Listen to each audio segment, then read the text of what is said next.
Good morning and happy Labor Day weekend to all of you. Now, most of the time you probably have noticed our second reading on Sunday is taken from one of Paul's letters to Romans, to Corinthians, Thessalonians, and so on. But not this weekend. Today we read from the very first chapter of the letter of St. James. Now, James wrote only one letter, and it has 5 chapters, and it is rather short, unlike Paul, who wrote many letters, and they are rather long. Now, when you read from the letter of St. James, it really does not look like a traditional letter.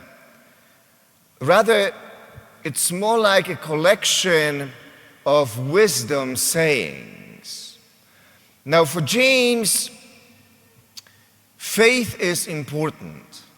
And throughout his letter, he emphasizes that faith is a lifestyle. One thing that James focuses on a lot is social justice and caring for those in need in the community.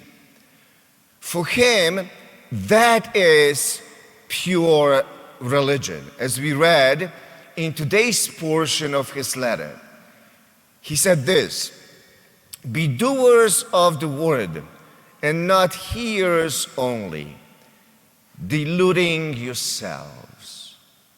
Religion that is pure and undefiled before God and the Father is this: to care for orphans and widows in their affliction, and to keep oneself unstained by the world."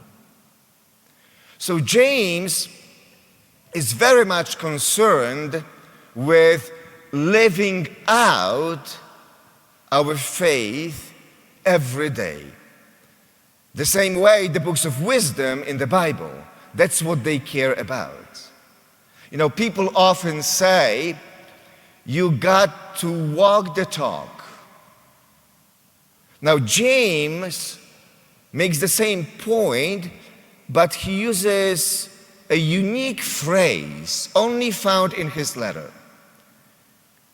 Be doers of the word, not hearers only.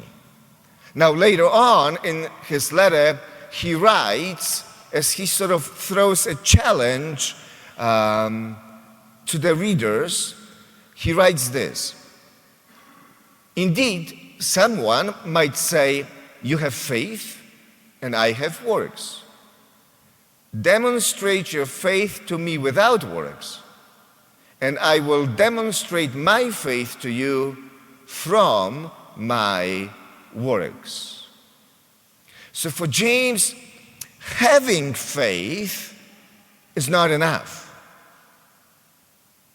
Doing faith is essential. And I think it's appropriate that on this Labor Day, we are talking about doing faith in our lives. You know, some time ago, I came across this beautiful story. There was a young woman who was recently separated and whose day was going really badly. Was not a good day. She was hot and tired, stressed and lonely. And she barely had the strength to lift her little boy into his high chair for dinner. She put his food on the tray and began to read the mail. Another bill she couldn't pay. showed up. It was the last straw. So she leaned her head against the tray and began to cry. The little boy looked at his sobbing mother with a sad heart. Then he took the pacifier out of his mouth and pressed it ever so gently to her lips.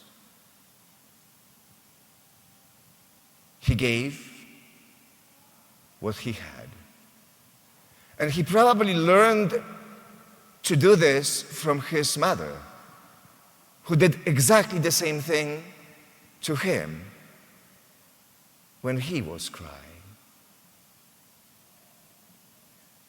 And his gift came from his heart. He did what he could do at that moment, right there and right then. He knew his mom needed him. He had to do something about it. What a beautiful story. What a powerful story. But that story also invites us to ask a question. Who needs us? And the answer is, lots of folks need us in lots of ways, and not just widows and orphans. You see, some of us are creative, and people need us. Some of us are wise and clear thinkers, and people need us. Some of us are strong and calm under fire. People need us. Some of us are great mediators and reconcilers, and people need us. Some of us are visionaries who think great thoughts and can easily come up with a vision. They see a big picture, and people need us. Some of us are practical folks who know how to make things happen, and people need us. And some of us are good comforters, and again, people need us. The way this young mother needed her little boy. And so the little boy looked at his sobbing mother with a sad heart. Then he took the pacifier out of his mouth and pressed it ever so gently to her lips. For James, that is what faith is all about.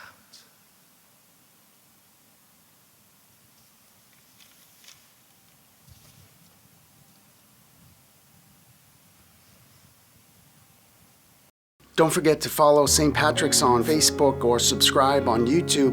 And please join us for any of our live stream masses this weekend. Details are below in the description. God bless you.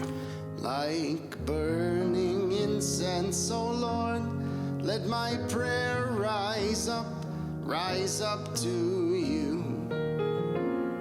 Like burning incense, O Lord, let my prayer rise up to you.